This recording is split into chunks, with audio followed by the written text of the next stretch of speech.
Hello Stockian, मैं हूं Mohit Pathak, founder Stockia and thank you for watching this video. और अगर आप इस वीडियो के माध्यम से मेरे चैनल से पहली बार जुड़े हैं तो चैनल को सब्सक्राइब कर लें। इससे फायदा क्या होगा और बेल आइकन को जरूर दबा दें जिससे कि नए वीडियो की नोटिफिकेशन आपको मिलती रहे। मैं डेली बेसिस पे प्री मार्केट का वीडियो अपलोड करता हूं और वीकली बेसिस पे वीकली एनालिसिस अपलोड करता हूं ताकि आप पूरा मार्केट में समझ सको कि क्या हो सकता है मार्केट में, क्या डायरेक्शन रह सकता है और किस तरीके से आपको ट्रेड करना चाहिए। और जो हमने एनालिसिस कल करी थी एग्जैक्ट वही हुई। 3 हमने एनालिसिस करी थी, 3 की तीनों सही गई। एक में थोड़ा-सा स्टॉप लॉस हुआ, बट मैं अभी प्रॉपर फिक्स करता हूँ कि आपको कैसे समझना चाहिए उसको और किस तरीके से ट्रेड करना चाहिए, ये बेसिस आपको मैं प्रॉपर एकदम समझाता हूँ। उसके पहले आप मेरे टेलीग्राम चैनल और ट्विटर आईडी को भी जरूर ज्वाइन एंड फॉलो करें। इससे बेनिफिट क्या होगा कि मैं लाइव मार्केट में जो भी अपडेट्स देता रहता हूँ वो यहाँ पे टेलीग्राम में देता हूँ। यहाँ पे जैसे कि मैंने शॉर्ट सेल करवाया ऑलमोस्ट 941 पे, सेल ऑन राइज मैंने 937 पे कर दिया। सो इससे बेनिफिट क्या होता है कि आप इसका यूज करके कुछ ट्रेड भी करोगे तो आप कुछ पॉजिटिव आउटकम भी निकाल सकते हो, प्लस आपको नॉलेज भी पता चलेगा क्योंकि मैं यहाँ पे इन डिटेल आपको समझाता हूँ और एनालिसिस करवाता हूँ। ओके, चलिए। सो अभी आज क्या हुआ हम मार्केट को समझते हैं और मार्केट गिरा क्यों, इसका कारण मैं आपको थोड़ा बताऊंगा और क्या मार्केट और ज्यादा गिर सकता है मैं इसके बारे में बताऊंगा। और ये सब मैंने एक्चुअली आपको प्रॉपर इस वीकली एनालिसिस मैंने टोटल अपडेट कर रखा है। वहां पे मैंने आपको क्लियरली बोला था कि मार्केट बेरिश ट्रेंड में है, मेरी मार्केट बेरिश रहेगा, सेल ऑन राइज का स्ट्रेटजी बनाओ और आप देखोगे जहां भी आपने सेल ऑन राइज किया होगा आपको प्रॉफिट हुआ होगा। और ये कंटिन्यू आज आई थिंक 21 है, सो वेडनेसडे है और Wednesday, Monday, Friday and Monday, Tuesday and Wednesday, ये 3 दिन आपको कंटिन्यू बेनिफिट मिला होगा और वही हो रहा है जो मार्केट में हमने प्लान किया था। वो कारण था डेटा एनालिसिस के साथ हमने चार्ट को भी डिस्कस किया था और आपको पता है डेटा एनालिसिस और चार्ट दोनों बहुत पावरफुल टूल होते हैं अगर आप सही तरीके से उसको अंडरस्टैंड कर सकते हो तो। अब अगर आज मैं निफ्टी की बात करूं तो निफ्टी सुबह गैप अप ओपन हुआ और इसने हाई लगाई, ये मैं कैश लेवल बता रहा हूं, हाई लगा इसने 18473 का और वहां से ऑल द वे इसने लो लगाया, लो था 18162 और ये आप समझ सकते हैं बड़ी लंबी फॉल है। अगर मैं इसको मेजर करना चाहूँ तो यहाँ से हाई टू लो एक जस्ट अजम्पशन लेते हैं, आइडिया थोड़ा सा रफली आइडिया 308 पॉइंट का फॉल है। सो 308 पॉइंट का फॉल ये आपने अगर कैप्चर किया तो ठीक, नहीं कैप्चर किया तो फिर कोई बात नहीं, हालांकि इतना बड़ा कोई कैप्चर नहीं करेगा। अगर आप 40, 50 या 60 पॉइंट भी कैप्चर कर लेते हो तो भी आप एक अच्छे ट्रेडर माने जाओगे। यहाँ पे बैंक निफ्टी की अगर बात करूं, बाय द वे मैंने अपने टेलीग्राम में मैंने यहाँ पे अपडेट किया था कि आप सेल ऑन राइज रखिए और सेल कर दीजिए। यहाँ पे बैंक निफ्टी मैंने सेल करवा दिया, आई थिंक 941 का मैसेज था, तो अगर मैं 941 को देखूं सो यहाँ पे कहीं मैंने सेल करवाया था 560 के आसपास। सो 560, 560 से अगर मैं लूँ ऑल द वे तो यहाँ पे मैंने आई थिंक कहीं 100 पॉइंट पे प्रॉफिट बुक करवा दिया था। देन उसके बाद भी और ज़्यादा मार्केट फॉल हुआ। अगर मैं बैंक निफ्टी को देखूँ तो बैंक निफ्टी ज़्यादा गिरा है क्योंकि बैंक निफ्टी चूंकि उसका आप समझते हैं कि उसकी रेंज बड़ी है। तो यहाँ से मैं हाई टू लो कंपेयर करूँ, एक रफली आइडिया हम लेते हैं। बैंक निफ्टी ऑलमोस्ट 1200 पॉइंट का यहाँ पे आप समझ सकते हैं फॉल हाई टू लो दिखाया हुआ है। तो ये काफी बड़ा सेल ऑफ था और मार्केट में इसका कारण ये था कि actually ministry of home health की तरफ से, मिनिस्ट्री ऑफ हेल्थ की तरफ से एक नोटिफिकेशन जारी हुआ कि जापान, ब्राजील, इन सब जगह पे जो नया एक SARC ऐसा कुछ वेरिएंट है उसका वो आउटब्रेक हुआ है और उसके केसेस सडनली ये कोविड का ही एक तरीके से वेरिएंट है। ओके, जो कोरोना है उसका वेरिएंट है और उसका मतलब एक तरीके से स्पर्ज हुआ है, मतलब जैसे कि उसका जो मतलब बहुत ही ज्यादा केसेस में बढ़ोतरी आई है और तुरंत फास्ट इंक्रीज हुआ है, रैपिडली वो इंक्रीज हुआ है केसेस, नंबर ऑफ केसेस। तो इसकी वजह से थोड़े से प्रिकॉशंस देने आए। अब ये क्या नई बात थी? नहीं, नई बात नहीं थी, एकदम पुरानी थी। बट कारण ये था कि मार्केट कोरोना को अभी हैंडल कर चुका था, कहीं भी मास्क नहीं यूज हो रहा है, कहीं भी सब कुछ, कोई मतलब कोई ये कोरोना को लेकर के कुछ नॉर्मल नहीं कर रहा। और सर्दी खांसी अभी हो रही है तो कोरोना जैसे सोचते ही नहीं है, सब समझते हैं कि सर्दी खांसी है, थोड़ी मोड़ी दवा ले लेते हैं या फिर दवा नहीं भी लेते तो भी ठीक हो जाता है। बट इतने दिनों बाद सडनली जो ये मिनिस्ट्री ऑफ हेल्थ की तरफ से जो नोटिफिकेशन जारी हुआ, ये एक तरीके से मार्केट के लिए नया था। मार्केट को पता था कि हाँ कोरोना है, क्योंकि चाइना वाली न्यूज अभी भी वो मार्केट में है। ओके, चाइना में अभी भी लॉकडाउन हो रहा था कुछ दिनों पहले, 1 महीने पहले भी था वो चीज और आई थिंक कुछ दिनों पहले भी था। सो चाइना में कोरोना है वो पता है लोगों को, बट एक्चुअली जब गवर्नमेंट बॉडी की तरफ से कोई नोटिफिकेशन आता है तो मार्केट के लिए वो एक नया था और ये एक तरीके से सडनली था। और कल मार्केट को सरप्राइज किया था जापान के मूव ने। ओके, तो ये दोनों चीजें जो थी मार्केट को लेकर के एक तरीके से सेंटिमेंटल नेगेटिव थी और दोनों ही नई चीजें थी। सी, जब भी कोई पुरानी चीज हो, जैसे रसिया यूक्रेन का, तो रसिया यूक्रेन का वॉर अभी एकदम ठंडा पड़ चुका है, उसकी वजह से मार्केट में कुछ उल्टा पुल्टा नहीं होगा। लेकिन ये जो दो न्यूज थी ये दोनों ही एकदम फ्रेश न्यूज थी। जापान का बॉन्ड वाला तो एकदम समझिए कि सरप्राइज था, प्लस ये आज का जो कोरोना वाला था, कोविड वाला, मिनिस्ट्री ऑफ हेल्थ की तरफ से वो नोटिफिकेशन भी एक तरीके से सरप्राइज था, क्योंकि किसी ने ऐसा एक्सपेक्ट नहीं किया था कि अब जाकर के गवर्नमेंट हमारा फिर से कोरोना को लेकर के सख्त हो जाएगी। तो ये एक सरप्राइज है, इसकी वजह से मार्केट नीचे गिरा। अब क्या ये और ज्यादा सस्टेन कर सकता है? देखिए, सी बायर को और सेलर को एक कारण चाहिए। बायर को कारण चाहिए कि चलो भाई बहुत नीचे आ चुका है, मुझे बाई करना चाहिए, या फिर मेरा एक सेटअप बन चुका है, बाई करते हैं। और जो सेलर है वो क्या करता है, वो ज्यादातर न्यूज की आड़ में सेल करता है। ओके, वो एक तरीके से न्यूज को एक तरीके से अपना वॉल बनाता है, ढाल बनाता है, ओके, और शील्ड बनाता है, तब जाकर के वो सेलिंग करता है। तो जो सेलर होता है वो अपनी न्यूज के पीछे सेल करता है। तो यहाँ पे अच्छा, दूसरी चीज, क्या डेटा में ये सब क्लियर था? डेटा में पहले से ही क्लियर था। वीकली वाले वीडियो मैंने क्लियर आपको अपडेट कर दिया था कि मार्केट बेयर्स के ग्रिप में है। यहाँ पे कल भी मैंने आई थिंक कोई अपलोड किया था यहाँ पे video, market is in bearish hand. Okay, तो ये सब चीजें क्या है कि आप अगर इसको प्रॉपर ट्रैक करते हो तो आपको समझ में आएंगी और आप उस हिसाब से ट्रेड करोगे। थोड़ी सी पोजीशन लाइट रखना, ये भी सही था, आप एकदम क्लियर समझो। बट पॉइंट ये था कि ये सब चीजें पहले से ही फिक्स थी, डेटा में दिख रहा था।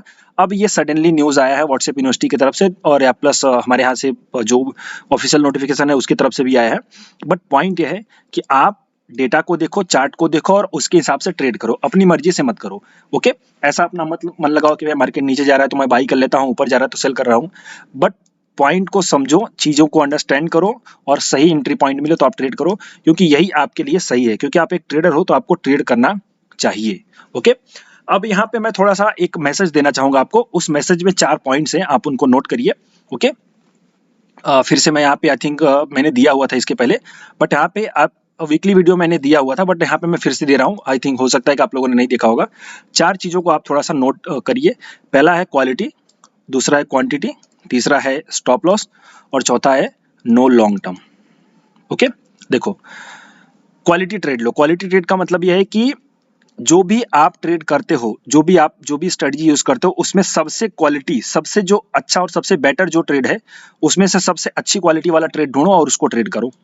बाई साइड, ओके, ये सब बाई साइड के लिए, सेल साइड के लिए नहीं है। सेल साइड भी आप अगर फॉलो करोगे तो भी ठीक है, बट मेनली है ये बाई साइड और स्विंग वालों के लिए, इंट्राडे वालों के लिए नहीं है, स्विंग वालों के लिए, जो स्विंग या फिर शॉर्ट टर्म करते हैं। ओके, तो उनके लिए हमें क्या करना है, क्वालिटी ट्रेड लेने हैं। मतलब जो ब्रेकआउट आप ढूंढते हो तो ब्रेकआउट में देखो कि वॉल्यूम अच्छी है, न्यूज अच्छा है, सब कुछ सही है, तो फिर जाकर के करो, अदरवाइज मत करो। मतलब सबसे ज्यादा क्वालिटी ढूंढो, और ये जब मिल जाए तो उसके बावजूद भी क्वांटिटी अपनी कम रखो, क्वांटिटी ज्यादा मत रखो, क्वांटिटी कम रखो। और स्टॉप लॉस को एकदम फॉलो करो, स्टॉप लॉस को एकदम क्लियर कट फॉलो करो। अगर स्टॉप लॉस हो जाए तो एग्जिट कर जाओ, क्योंकि इससे नुकसान ये होगा कि आपके गले में हड्डियां अटकनी शुरू हो जाएंगी। आप अगर हाई रेट पे घुसोगे, मैं अभी एक एग्जांपल भी देता हूं, मेरे साथ मेरे क्लाइंट के साथ भी हो रहा है, मैं आपको समझा रहा हूं। बट पॉइंट है कि आप इनको फॉलो करो। So quality, quantity, stop loss तुरंत एग्जिट कर जाओ। जरूरत नहीं है उसके बाद ऊपर चला जाता फिर एंट्री करना, बट अगर एक बार स्टॉप लॉस हो रहा है तो निकल जाओ। और नो लॉन्ग टर्म, मतलब अभी लॉन्ग टर्म जैसा मत सोचो, अभी आप नॉर्मल खाली ट्रेड लो, प्रॉफिट हो जाए निकल जाओ। ओके, इसके पहले आई थिंक मैंने वीकली वीडियो में यहाँ पे मैंने कुछ स्टॉक्स भी दिए थे, स्विंग ट्रेडिंग स्टॉक्स, सभी stocks, yes, best swing trading stocks, सभी स्टॉक्स ऊपर गए, 10-15% का रिटर्न भी आपको मिला। बट प्रॉफिट बुक करो, प्रॉफिट बुक करना बहुत जरूरी होता है इस वाले मार्केट में। अब देखिए, मैं आपको बताता हूँ गले की हड्डियां कैसे अटकेंगी। मैं आपको एग्जांपल देता हूँ।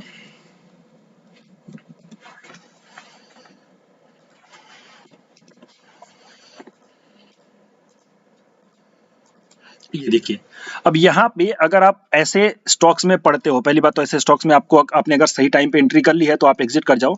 नहीं तो आप अगर यहाँ पे चढ़ोगे तो फिर नुकसान क्या होगा कि आप इसको बेच भी नहीं पाओगे। देख रहे हैं सर्किट पे सर्किट लग रही है, आपका ऑर्डर ही नहीं एग्जीक्यूट होगा, सेल ऑर्डर ही नहीं लगेगा। क्यों? वहां पे क्योंकि सेलर सर्किट लगेगी। सो पॉइंट है कि आपके मुंह में ऐसी हड्डियां अटकनी शुरू हो जाएंगी, तो एकदम हाई लेवल पे आप बैठ जाओगे। सो बेटर वो है कि जल्दी से जल्दी आप निकल जाओ। फिर नीचे आएगा, फिर रिवर्सल देखोगे, फिर एंट्री करोगे, वो अलग बात है। बट अभी आप बहुत ज्यादा लॉन्ग टर्म जैसा मत सोचो। जो एंट्री आपने कर ली है वो ठीक है, बाकी आप जो है कि एग्जिट तुरंत कर देना अगर आपका स्टॉप लॉस हो जाए तो। 4 चीजों को फॉलो करिए, quality, quantity, stop loss and no long term. No long term मतलब अच्छे स्टॉक्स में कोई दिक्कत नहीं है, बट लॉन्ग टर्म के लिए देखिए, लॉन्ग टर्म के लिए एक परफेक्ट लेवल होता है। प्लस परफेक्ट लेवल के साथ साथ आपको वहां पे एक बड़ा लंबा एक आपका टाइम फ्रेम होना चाहिए, आप ज्यादा रुक सकते हो वो चीज। बट आपके पास अगर नहीं है तो आप नो लॉन्ग टर्म, मतलब अभी लॉन्ग टर्म जैसा मत सोचो कि यार एक बार चलो नीचे जा रहा है तो मैं लॉन्ग टर्म कन्वर्ट कर दूंगा। नो लॉन्ग टर्म का मतलब बेसिकली ये है, जैसे आपने स्विंग ट्रेडिंग के लिए स्टॉक ले लिया और वो नीचे जाने लगा, तो आप सोचो कि चलो लॉन्ग टर्म में डाल देता हूँ, तो वो मत करो। स्टॉप लॉस हो जाए एग्जिट कर जाओ। क्यों? क्योंकि नुकसान ये होगा कि आपके वो कब आपका स्टॉप लॉस मतलब कब आपका ब्रेक इवन आएगा आप खुद भी नहीं सोच सकते। ओके, तो ये 4 चीजें आप थोड़ा सा ध्यान दो। मार्केट में अभी अगर मेरे हिसाब से अब देखा जाए कि मार्केट क्या है, कैसा है, सो मैं समझता हूँ कि मार्केट थोड़ा रहेगा, और क्योंकि अभी कोई ऐसा डेटा बना नहीं है। अगर मैं अपनी फाइल का भी दिखाऊं, कल मैंने अपनी फाइल के ऊपर बहुत छोटा सा डिस्कशन किया था, मैंने जस्ट उसको देख करके बंद कर दिया था, और बाकी मैंने आपको अपने जो डेटा है उसके हिसाब से किया था। डेटा अभी जो हमारे जो FIIs है वो नेट शॉर्ट हो चुके हैं। तो नेट शॉर्ट देखो, ये नेट शॉर्ट अभी हुए हैं, कल डेटा से हमें पता चला, बट मैं बहुत दिनों से बोल रहा हूँ कि आपको बेयरिश मतलब बेयरिश ट्रेड करना चाहिए, सेल और राइज रखना चाहिए। तो वो चीजें आप ध्यान दो, क्योंकि वो पहले से एक्शन दिखता है। ओके, तो अब पॉइंट ये है कि मार्केट हमारा सेल ऑन राइज ही रहेगा और बेरिश ग्रिप में है। अब जब तक इनका पोजीशन या फिर डेटा चेंज नहीं होता है बुलिश, तब तक हम फिर से कुछ नहीं कह सकते कि क्या हो सकता है। सो तब तक आप इस हिसाब से ट्रेड करो। प्री मार्केट वाला वीडियो मैं शाम तक अपलोड कर दूंगा, डेटा आएगा जैसे ही। बट आप अभी तक मार्केट आपका डाउन है तो बेटर ही है, और आई थिंक पोर्टफोलियो काफी ज्यादा गिर गया, मेरा भी पोर्टफोलियो काफी गिरा। पॉइंट है कि बस 2 दिनों में, बस 2-3 दिनों के अंदर, सो पोर्टफोलियो अगर आपके लॉन्ग टर्म वाले अच्छे क्वालिटी स्टॉक्स हैं तो आप उनको होल्ड करो। बट आपने छोटे मोटे ट्रेड लिए हैं, पिछले कुछ दिनों में ही ट्रेड लिए हैं, और आपका बहुत लॉन्ग टर्म जैसा प्लान नहीं था, तो आप उनको स्टॉप लॉस होने पे एग्जिट कर जाना। पैसा अपने पास कैश रखोगे तो नया ट्रेड मिलेगा और नया ट्रेड कर सकोगे। ओके, सो मेरा यही एक मैसेज था, और मार्केट में गिरने का कुछ कारण मैंने आपको बता दिया। और अब छोटा सा मैं आपको एनालिसिस करता हूँ कि हमने जो ट्रेड दिया था प्री मार्केट में, उसके हिसाब से कैसा मार्केट चला। तो मैं निफ्टी के बारे में अगर मैं डिस्कस करूं, निफ्टी में प्री मार्केट वीडियो में मैंने आपको बताया था, ये जो 450 का लेवल है हम वहां पे शॉर्ट करेंगे। 450 आप देखिए, 450-60 हम शॉर्ट करेंगे। 450 इसने 472 का हाई लगाया है, 460-50 से हम वहां पे शॉर्ट करेंगे, और वहां से कंटिन्यू शॉर्ट था। और हमारा जो बाई का लेवल था वो बाई का लेवल था यहाँ पे। मतलब हम अगर शॉर्ट करेंगे तो यहाँ पे हम टारगेट बुक कर लेंगे, एक बार यहाँ पे हम बाई करने का प्लान करेंगे। तो यहाँ पे हमने एक बार बाई किया, लेकिन यहाँ पे दूसरा प्लान था कि अगर ये स्टॉप लॉस हो जाता है तो एग्जिट कर जाएंगे, फर्दर शॉर्ट करेंगे। तो यहाँ पे एक बार हमने बाई किया, स्टॉप लॉस हुआ, यहाँ पे हमने पहले प्रॉफिट बुक किया, यहाँ पे स्टॉप लॉस हुआ, और फर्दर हमने शॉर्ट किया। तो ये कंटिन्यू आप देखिए। और मेरा एक तरीका होता है, मैं जब भी आपको बोलता हूँ ब्रेकडाउन होने पे, आप कभी भी ब्रेकडाउन पे मत सेल करो, रिवर्सल पे सेल करो। तो यहाँ पे देखिए ब्रेकडाउन हुआ, रिवर्सल हुआ, यहाँ से आपकी एंट्री कंफर्म होती है, और ये कंटिन्यू आपने नीचे का प्रॉफिट देखा बैंक निफ्टी में। कल का प्री मार्केट का वीडियो आप देखेंगे तो आपको पता चलेगा। यहाँ पे मैंने आई थिंक यहाँ पे लिया हुआ है, मैं आपको अभी नॉइस अगर आती है और मैं दिखाता हूँ, अगली वॉइस होगी मेरे इस वीडियो की। ओके, मैं आपको सिखा रहा हूँ कि कैसे एनालिसिस करी जाती है। आप अपने एनालिसिस करिए, अपने फाइनेंशियल एनालिसिस से कंसल्ट करिए। इस यहाँ पे आने पे हमें बाय करना है, और इसके नीचे हमें बेरिश हो जाना है और सेल करना करेंगे। 5 सेलिंग का कॉस्ट मिल जाता है फ्लैट खोल करके इस लेवल पर। ये जो हमारी 450 के नीचे उसके ऊपर हम बाय करेंगे, उसके नीचे सेल प्राइस का सिस्टम रखेंगे, सेलिंग का कॉस्ट मिलेगी तो इसके नीचे हम फर्दर सेल करेंगे अगर मार्केट इसके नीचे चला जाता है तो, जो कि है 250। और अगर मार्केट हमें कहीं मिल जाता है फ्लैट खोल करके इस लेवल पे, तो एक बार हम बाई का भी ट्राई करेंगे यहाँ पे, लेकिन बाई हम करेंगे रिवर्सल के सिग्नल पे। हमारा बाई होगा 300 के लेवल पे, 300 के लेवल पे हम बाई करेंगे। 5 सेलिंग का कॉस्ट ही सॉरी वो बाई करेंगे यहाँ पे, और जब हमारा स्टॉप लॉस होगा ऑलमोस्ट 290 का, तो 10 पॉइंट के स्टॉप लॉस के साथ बाई करेंगे, या फिर हम थोड़ा टाइम स्टॉप लॉस लगा सकते हैं। तो यहाँ पे मैं स्टॉप लॉस आपको लगा 280 का स्टॉप लॉस। तो अगर मार्केट फ्लैट होता है या फिर थोड़ा बहुत ऊपर नीचे भी होता है और मार्केट धीरे धीरे हम यहाँ पे आता है, तो यहाँ पे एक बार हम रिवर्सल देख करके बाई करेंगे, 20 पॉइंट का स्टॉप लॉस के साथ हम ट्रेड करेंगे। टारगेट हमारा ये पहला वाला हो जाएगा, छोटा सा टारगेट लेकर के हम ट्रेड करेंगे। सो ऊपर हमें सेल करना है, इस यहाँ पे आने पे हमें बाई करना है, और इसके नीचे हमें बेरिश हो जाना है और सेल करना है। तो ये रहा आपका निफ्टी का एनालिसिस। ये सब जो मैं सिखा रहा हूँ आपको नॉलेज है। ये आपने बैंक निफ्टी सॉरी निफ्टी में देखा कि भाई ऊपर से सेल करना है, जो हमारा लेवल था सेलिंग वाला, और नीचे आने पे हमें यहाँ पे बाई करना था, हमने बाई किया 20 पॉइंट के स्टॉप लॉस के साथ, और उसके बाद सेलिंग करना था तो सेल हमने किया। सो कंटिन्यू जो हमारा ट्रेड था वो परफेक्ट गया। मार्केट इतना लंबा चलेगा उतना आइडिया नहीं था, डेटा से पता चल रहा था, न्यूज भी प्लॉटेड थी, बट उतनी एक्सपेक्टेशन नहीं थी कि मार्केट बहुत ज्यादा नीचे जा सकता है, बट इट हैपेंस। और अब यहाँ पे निफ्टी में अगर मैं दिखाऊं आपको बैंक निफ्टी में, तो बैंक निफ्टी में हमारा जो प्लान था वो बैंक निफ्टी में, अब मैं आपको अगली वॉइस सुनाता हूं बैंक निफ्टी का, वो तो परफेक्ट गया के ऊपर, जो कि आपका सेल हो रहा है 43640। जब तक 43640 के ऊपर नहीं जा रहा है तब तक मार्केट आपका नीचे बेरिश ही बना रहेगा, राइज का ही सिस्टम रहेगा। इसके ऊपर ही मार्केट में शॉर्ट कवरिंग आएगी और मार्केट ऊपर जा सकता है, यानी कि बैंक निफ्टी ऊपर जा सकती है। तो इसके नीचे हमें सेलिंग का कॉस्ट होने पे सेल करना है। तो 640 43640 जो कि हमारा लेवल है 43640 में यहाँ पे ओके। सो 43640 के नीचे हमें सेल करना है। जब तक उसके नीचे नहीं जाएगा तब तक वो, जब तक उसके ऊपर नहीं जाएगा तब तक ऊपर नहीं जाएगा, हमें वहां पे सेल ही करना है। और ये हमारा क्लियर कट सेलिंग का लेवल था, हमें इसके नीचे सेल करना था, सेल कर दिया हमने। और यहाँ पे हमारा एक बाइंग का प्लान था, अगर वहां पे आया तो बाइंग करेंगे। यहाँ पे हमने एक बार बाई किया, छोटा सा स्टॉप लॉस हिट हुआ और इसके नीचे फिर सेलिंग थी और उसके नीचे हमने फिर सेलिंग किया। तो यहाँ पे आप देख सकते हैं ये भी कंटिन्यू वही प्लान था, सेम निफ्टी की तरह था और यहाँ पे भी एग्जैक्ट वही चीज हुई। यहाँ पे मैं अगर अगेन मैं इसको प्ले करना चाहूँ तो प्ले कर देता हूँ। बट आई होप कि आप लोगों इसको देखो जाकर के कल वाला वीडियो, ताकि आपको समझ में आए कि एनालिसिस कैसे करी जाती है। ओके, और आइडिया लीजिए कि आप डेली बेसिस पे इसको फॉलो करिए। प्लस टेलीग्राम पे मैं लाइव अपडेट देता हूँ, तो आप वहाँ पे भी बेनिफिट उठा सकते हैं। अपने दोस्तों के साथ शेयर करिए इसको, ताकि उनको भी बेनिफिट हो सके। और चैनल को सब्सक्राइब करके बेल आइकन जरूर दबा दीजिए। अभी के लिए इतना ही। Thank you and wishing you all the best.